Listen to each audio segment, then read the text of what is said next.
Let's be clear. Electrosensitivity, often referred to as electromagnetic hypersensitivity or EHS, is not a disease, a weakness, or a figment of the imagination. It is a biologically correct response to an environmental pollutant. In one sense, those with EHS are fortunate because they are aware of how microwave technology is affecting them, and the rest of us are fortunate to have them around.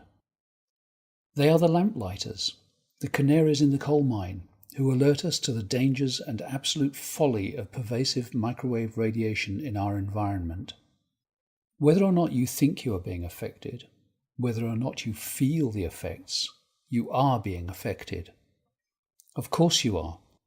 Do you honestly think that radiation that passes through concrete buildings to get to your phone does not also pass through you?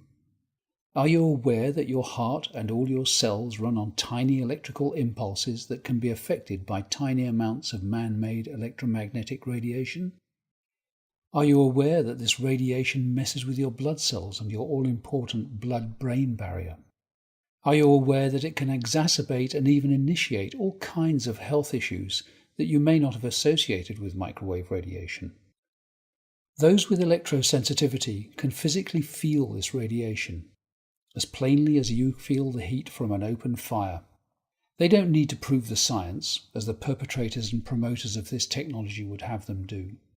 There is no point in engaging in such discourse. The industry is well funded, well prepared to face the music, and adept at creating spin and doubt designed to handle controversial situations, as has been done in the past with smoking, asbestos, thalidomide, and more. And anyway, their arguments are a cynical cover-up of what they have always known, that this technology is dangerous to human health. No, those with EHS aren't playing games. They didn't choose to become microwave refugees with all the health, financial and social challenges that result. They didn't choose to lose their savings, their homes and their livelihoods. They would much rather be enjoying a happy, healthy life with the freedom to go where they do choose. But their bodies cannot lie.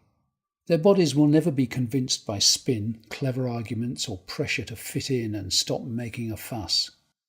And they should not be forced into social isolation, be marginalized, ridiculed, or regarded as hypochondriacs.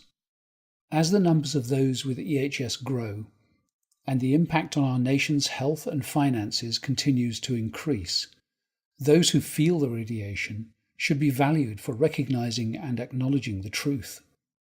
They are the ones we should be listening to if we are to survive on this planet. Because it's not just about us. Our whole ecosystem is affected. The birds, bees, animals and plants on which we depend for our survival are all being affected by this known carcinogen, this known biohazard. Our children are particularly vulnerable.